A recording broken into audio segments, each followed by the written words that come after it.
Posso te convidar a fazer uma reflexão comigo nesse vídeo? Eu não vou me preocupar com o tempo, fique o tempo que você achar necessário. Se puder, acompanhe a gente até o fim, mas não vou fazer vídeo curto. Esse vídeo aqui vai ser um pouco mais longo, tá? Te convidar a refletir comigo sobre o que foi a nossa temporada. 2025 foi um ano para mim, é a minha opinião, tá? Deixa a sua aqui nos comentários. Marcado por, acho que três palavras definem a gente, né? Desorganização, desequilíbrio e alívio. Desorganização, porque a gente já começa 2025 com um técnico que nada tinha a ver com o anterior, ou seja, um esquema tático totalmente diferente do Rafael Paiva. A gente começa o ano com o Fábio Carille.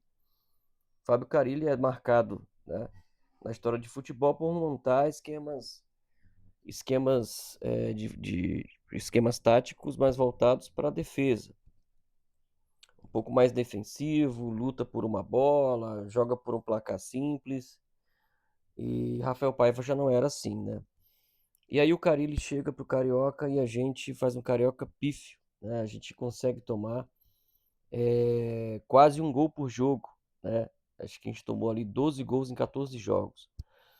E aí o Fábio Carille é demitido, o Felipe assume como interino até a chegada do Diniz.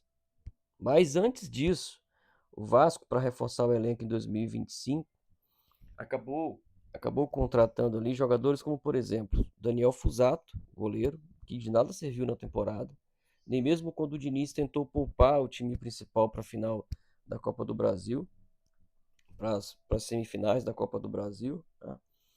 Zagueiros como Maurício Lemos, que foi dispensado do Atlético Mineiro, Lucas Oliveira, zagueiro, Lucas Freitas, zagueiro. Ó, é... o Vasco também trouxe Tietê, trouxe jogadores como Lloyd, Garré. Então, é uma temporada que, assim, financeiramente já seria trágica, né? Por conta da recuperação judicial, mas para um time que precisa ser montado a dedo, trazer jogadores como esse e um técnico como esse logo no início da temporada já colocava a gente em aflição, não é mesmo? Depois disso, Felipe Loureiro sai da vaga para o Diniz começa a temporada e a preocupação do torcedor já era a seguinte: como é que o Diniz vai fazer esse time sair jogando da linha defensiva até o ataque, tocando bola, trocando passes, fazendo triangulações, se o time do Carille e o time do Loureiro já não conseguiam trocar três passes sequer, né? Já pensou? Que desespero, né? Paulo Henrique, na época João Vitor, Léo Jardim, sair trocando bolas ali na linha defensiva, trocando passes, para que a gente pudesse sair com qualidade. Imagina aí, Lucas Oliveira, Lucas Freitas, Hugo Moura, Cocão, imagina só o desespero que deu no torcedor vascaíno, né? E de repente o Diniz assume, a gente vai eliminado da Sul-Americana, né? E assim, a Sul-Americana era tida aqui pela diretoria como uma competição que o Vasco poderia chegar nas finais. Mas não foi isso que aconteceu, né? E ali já era praticamente a certeza que o Vascaíno tinha, né? De que esse time mal montado com o Diniz poderia ser a tampa da panela, né? E aí o Diniz dá a volta por cima, né? Começa a fazer com que esses jogadores iniciem a temporada, né? Começa a montagem ali de um esquema tático que pudesse dar um pouco mais de futebol, né, para esse clube do Vasco, para esse elenco.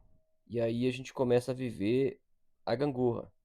A gente começa a ver o time jogar bola, mas perdendo jogos que poderia vencer. O fator casa passou a não ser tão determinante como em 2024, principalmente no Brasileirão. Na Copa do Brasil, uma competição em que a gente foi eliminando adversários, né, de fato, na Bacia das Almas, né, pura emoção, com jogos praticamente todos eles indo para as disputas de pênaltis. E aí o Léo Jardim, em mais uma temporada, sai como herói, né? Mas numa temporada em que a gente percebe que a oscilação iria marcar o 2025 do Vasco, né? Goleia, ganha jogos como, por exemplo, 6-0 do Santos, 5-1 do Inter, mas perde de 5-0 pro Galo, perdendo partidas importantes, como, por exemplo, Juventude, perdemos partidas em casa para Red Bull Bragantino, para Corinthians, e quase sempre, no momento das partidas, confrontos diretos, né? Ora, para se livrar da zona de perigo ali do rebaixamento, ora, para a gente disputar coisas importantes na competição, né?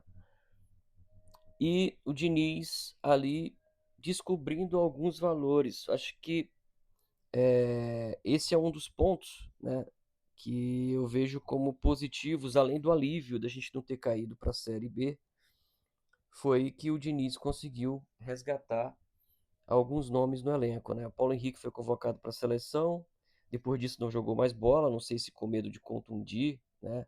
De numa dividida ficar de fora da Copa, né? Acabar se machucando.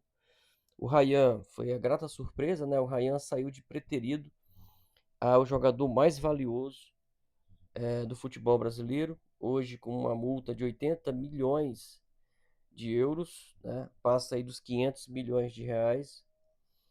E sem dúvida nenhuma o Diniz tem muito a ver com isso, né? O Ryan, sem o Diniz, era um jogador reserva e que o torcedor vascaíno não tinha mais paciência para o Ryan. E aí o Ryan toma o posto de principal atacante, coloca o Verratti no banco. Vejam só, o Verratti que terminou a temporada como artilheiro do futebol brasileiro, acabou terminando a temporada como reserva no Vasco. Num Vasco que fez 55 gols na temporada, tomou 60 e acabou a temporada como começou. É um time que marcava menos gols do que sofria. Marcava menos gols do que sofria, ou seja, sofria mais gols do que fazia, né? E essa foi a nossa temporada, né? E assim, se o Campeonato Brasileiro tivesse mais 2 rodadas, talvez a nossa sorte não fosse a mesma.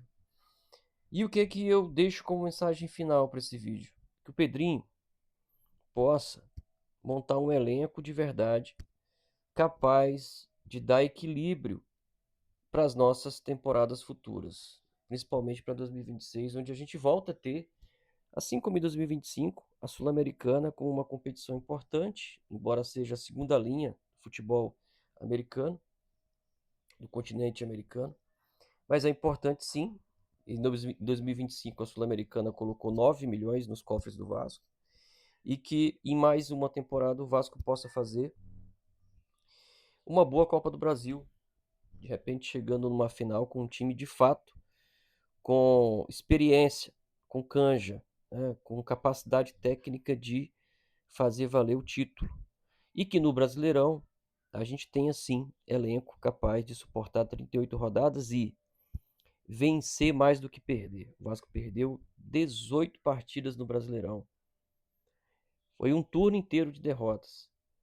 E o Vasco possa vir mais forte, mantendo a base, mantendo a comissão técnica, né, principalmente o Diniz, para que ele possa participar dessa montagem deste elenco.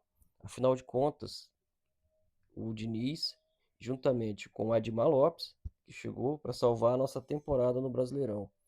Esses dois fizeram com que o Vasco contratasse jogadores importantes, como Andrés Gomes, Robert Renan e Carlos Cuesta, né? Nuno Moreira também foi importante na temporada, mas já estava no Vasco quando o Admar chegou. E que o Vasco possa contratar pontualmente, sim, mas que contrate para a chegada de jogadores titulares e não para compor elenco. Concorda comigo ou não? Deixa aqui tua opinião. Se gostar, curte o nosso conteúdo. Valeu!